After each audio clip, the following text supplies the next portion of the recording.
Hi everyone, welcome. Today we shall be looking at examples on the three-phase system. We will be looking at an example whereby you have been given, so we are looking at an example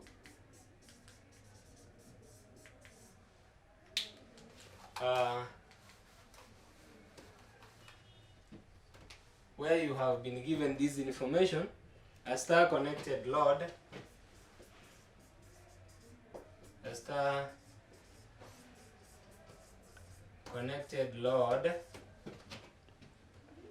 consists of three identical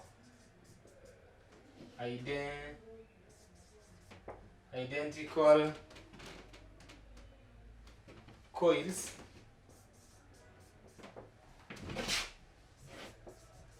each of resistance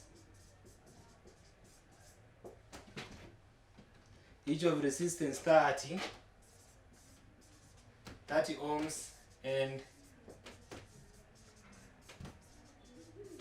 the inductance has been given as 127.3 millihenries. Fully stop. Then we are told if the line current is 5.08 amperes,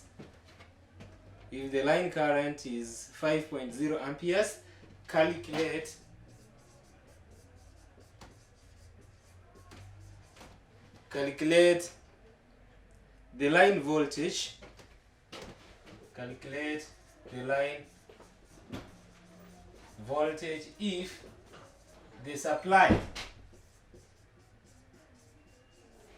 If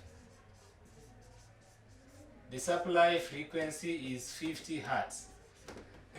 So the example reads: a star connected load consists of three identical coils, each of resistance 30 ohms and inductance 127.3 millihenries. If the line current is 5.08 amperes, calculate the line voltage if the supply frequency is 50 hertz. So what happens in such a case, you need to come up with that drawing for you to be able to analyze this circuit.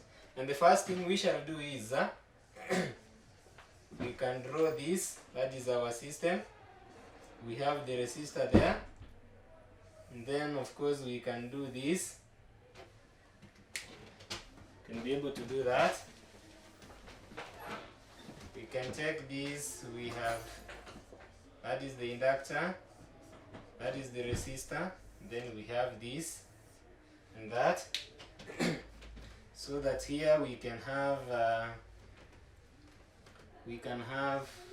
inductor there, and we have a resistor there. We can have another inductor here, and we join it to a resistor like that. And finally we can talk of that. We draw that, we take this and we join it at that point. Remember, for a star, the central point where you have connected the 3 points, it forms a neutral. This is the neutral point. That is the neutral point. The neutral point gives us the neutral line. And remember, we have said before, if you take let's say this is our red phase, this is our yellow phase, and this is our blue phase. Always remember, we have said before that the sequence is from red, then we go to Y, then we go to B. For purposes of representation, the sequence takes the clockwise direction.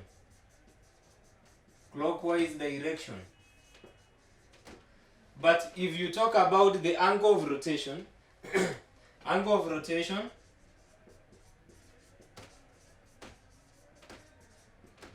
rotation is taken anti-clockwise.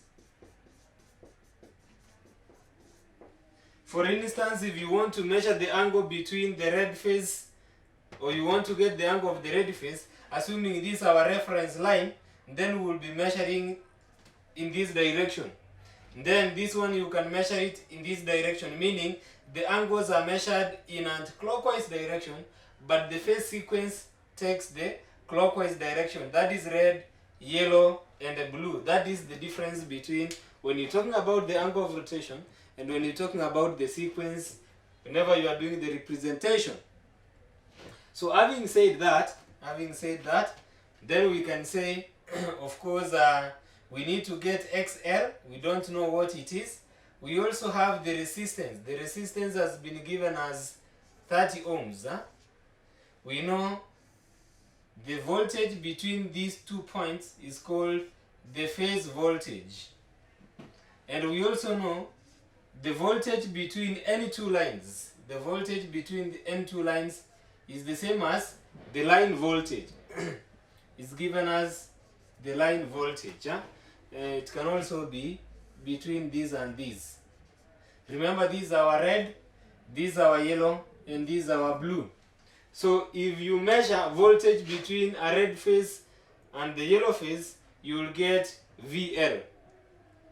If you measure between a phase and a neutral, you will get the phase voltage. Remember, we have said the standard voltage is dictated that the voltage between one phase and another phase is 415.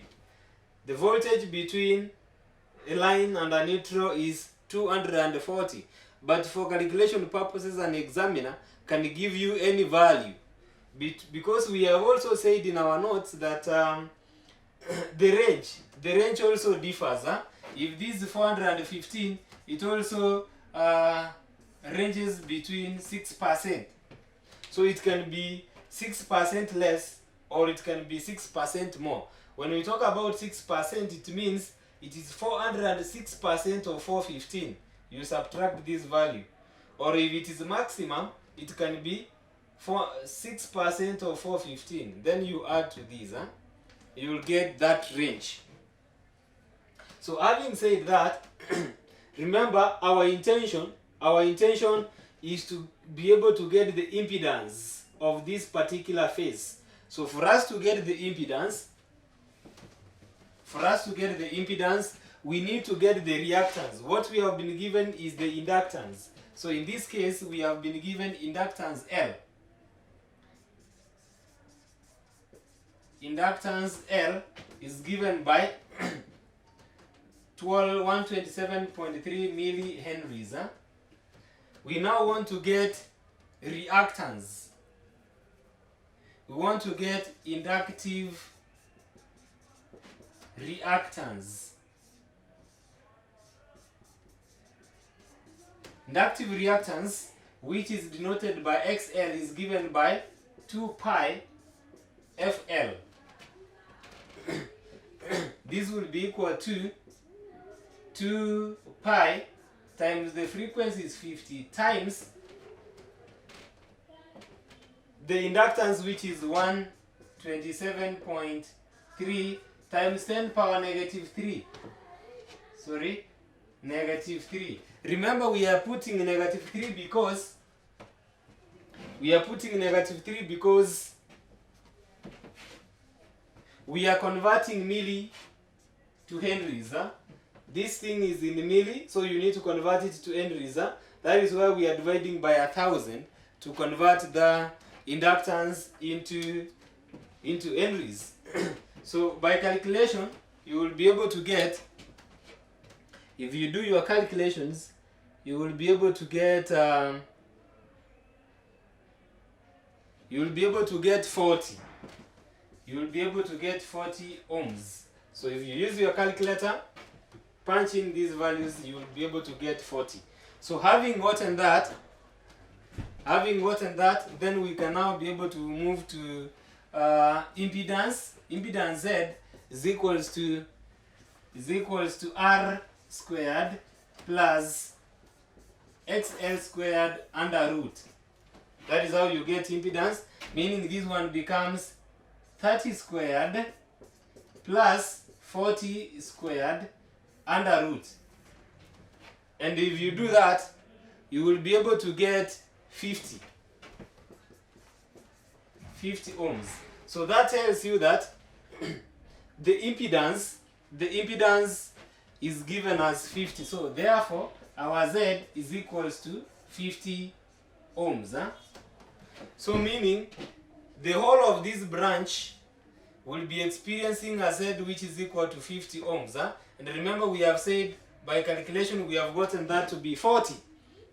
We have gotten the impedance. So the next thing we need to do is to get the voltage. The voltage across this point. Remember, we have been told to calculate the line voltage. So what we will do, we need to get the phase voltage. How do you get the phase voltage? The phase voltage, we know voltage is equal to current times resistance, or it is the same as current times impedance, depending on what you have been given. So in such a case,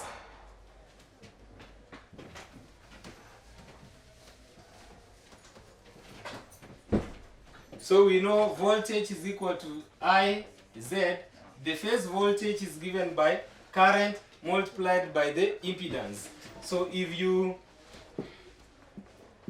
we are now trying to get the phase, so meaning we will now be able to take the phase current, which is this, multiplied by the impedance. The impedance is 50.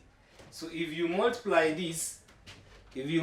that, you will be able to get 254 volts. So meaning the voltage between this and this is 254 volts. But remember, the question asks us to get the line voltage.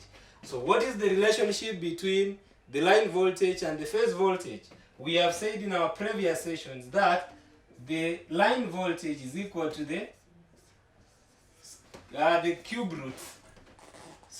square root of 3 multiplied by the phase voltage.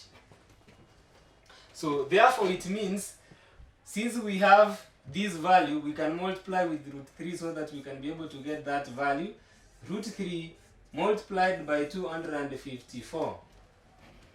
So this means our line voltage will be equal to 440 volts. So we have now been able to move through this example, and we want to stop there, having mentioned that. So thank you.